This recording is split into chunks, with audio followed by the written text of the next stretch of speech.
আসসালামু আলাইকুম। রেস্টুরেন্টের মতো বিফ সিজলিং রান্নার কিছু টিপস শেয়ার করব আজকের ভিডিওতে।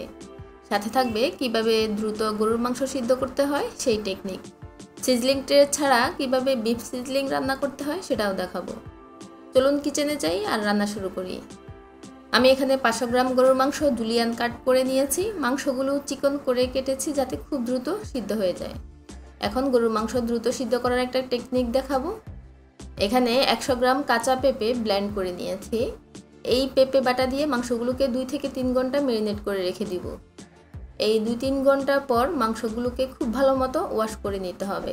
পেঁপে বাটা দিয়ে ম্যারিনেট করলে মাংসের স্বাদের কোনো পরিবর্তন হবে না। 1 কেজি গরুর মাংসে সর্বোচ্চ 200 গ্রাম পেঁপে বাটা দেওয়া যাবে। যে কোনো চাইনিজ রান্নায় ব্যবহারের জন্য কিভাবে ক্যাপসিকাম কাটবেন সেটা দেখাবো। এখানে একটা লাল ক্যাপসিকামের 4 ভাগের 1 ভাগ নিয়েছি। এখন এটাকে ট্রায়াঙ্গেল শেপে কেটে নিব। এভাবে কেটে নিলে ক্যাপসিকামের টুকরোগুলো দেখতে সুন্দর লাগে।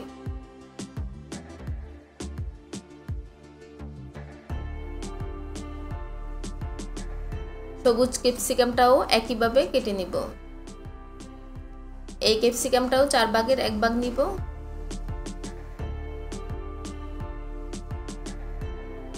কেটে রেখে দিব, পরবর্তীতে রান্নার সময় ব্যবহার করব। পেঁপে দিয়ে ম্যারিনেশনের 2 থেকে 3 ঘন্টা পর আমি মাংসগুলোকে খুব ভালো মতো ধুয়ে নিয়ে এসেছি। এখন মাংসগুলোতে কিছু মশলা অ্যাড করব। দিচ্ছি 1 টেবিল চামচ আদা বাটা, 1 টেবিল চামচ দিচ্ছি রসুন বাটা, হাফ চা চামচ দিচ্ছি কালো গোলমরিচ গুঁড়ো, 1 টেবিল চামচ দিয়ে দিচ্ছি লাইট সয়া সস, স্বাদ মতো লবণ দিয়ে দিলাম, 2 টেবিল চামচ দিয়ে দিচ্ছি কর্নফ্লাওয়ার, একটা ডিম ভেঙে দিয়ে দিব। এখন সবকিছু ভালো মতো মিশিয়ে নিব। মিশিয়ে একটা সাইডে রেখে দিব। বিফ সিজলিং রান্না করার জন্য এখন একটা ম্যাজিক্যাল সস বানিয়ে নিব। একটা বাটিতে 2 টেবিল চামচ নিচ্ছি টমেটো সস, 2 টেবিল চামচ দিয়ে দিচ্ছি চিলি সস, ওয়েস্টার সস দিচ্ছি 2 টেবিল চামচ, লাইট সয়া সস দিচ্ছি 2 টেবিল চামচ, হাফ চা চামচ নিয়েছি কালো গোলমরিচ গুঁড়ো, হাফ চা চামচ দিচ্ছি চিনি, 1 চা চামচ নিয়েছি চিলি ফ্লেক্স, দিয়ে দিচ্ছি 1 টেবিল চামচ কর্নফ্লাওয়ার, 2 টেবিল চামচ দিয়ে দিলাম পানি। এবার সবকিছু একটা চামচ দিয়ে মিক্স করে রেখে দিব। চুলায় একটা ফ্রাই প্যান বসিয়ে মাংসগুলো ভাজার জন্য পর্যাপ্ত পরিমাণ তেল নিয়ে নিচ্ছি। মাংসগুলো যেহেতু ডুবো তেলে ভেজে নিব তাই বেশি করে তেল নিয়ে নিলাম। তেলটা গরম করে নিয়ে ম্যারিনেশন করে রাখা মাংসগুলো এক এক করে তেলে দিয়ে দিব। একটু আলাদা আলাদা করে দিব যাতে একটার সাথে একটা লেগে না যায়। চুলার আগুন মিডিয়াম থেকে লোয়ের দিকে রেখে মাংসগুলো ভেজে নিতে হবে।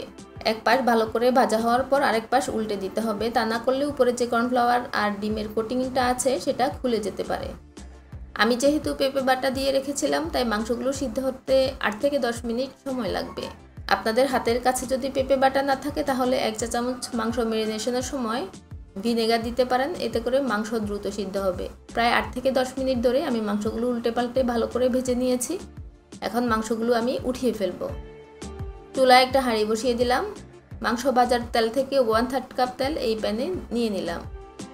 তেল একটু গরম হওয়ার পর 1 টেবিল চামচ রসুন কিমা দিয়ে দিচ্ছি, সাথে দিচ্ছি হাফ টেবিল চামচ আদা কিমা। এখন রসুন আর আদা নেড়েচেড়ে হালকা গোল্ডেন কালার আসা পর্যন্ত একটু ভেজে নিব। এই পর্যায়ে রান্নাটা শেষ করতে সর্বোচ্চ 5 মিনিট সময় লাগবে। চুলার হিটটা হাইতে রাখতে হবে। এরপর 4-5টা কাঁচামরিচ কুচি করে দিয়ে দিলাম।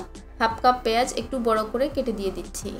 পেঁয়াজগুলো সব কিছুর সাথে 2 মিনিট সটে করে নিব। এরপর ভেজে রাখা মাংসগুলো দিয়ে দিব।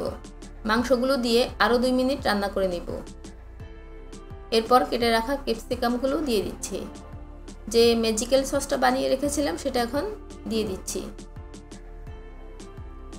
সসটা দেওয়ার পর নেড়েচেড়ে 2 মিনিট রান্না করে নিব। সব কিছু মেশানোর পর যদি ঘন মনে হয় তাহলে আরও 2 টেবিল চামচ পানি দিয়ে দিতে পারেন। আমি এখানে কোনো লবণ দিই নাই, কারণ যে সসগুলো ইউজ করেছি সেগুলোতে যথেষ্ট পরিমাণে লবণ আছে। তারপরও শেষবারের মতো লবণ চেক করে নেওয়াই ভালো। আর বেশিক্ষণ রান্না করব না, তাহলে পেঁয়াজ নরম হয়ে যাবে। বাসায় সিজলিং ট্রে ছাড়া কিভাবে বিফ সিজলিং রান্না করবেন সেটা এখন দেখাবো। চুলায় একটা ফ্রাই প্যান বসিয়ে সর্বোচ্চ তাপে গরম করে নিব। হাফ কাপ পেঁয়াজ বড় করে কেটে প্যানে নিয়ে নিচ্ছি। এরপর মাংসগুলো ঢেলে দিব। আগে পেঁয়াজ দেওয়ার কারণ হচ্ছে মাংসগুলো আর প্যানের নিচে লেগে যাবে না।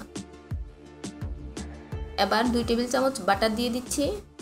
এতে করে বিফ সিজলিং এর মধ্যে সুন্দর একটা স্মোকি ফ্লেভার আসবে।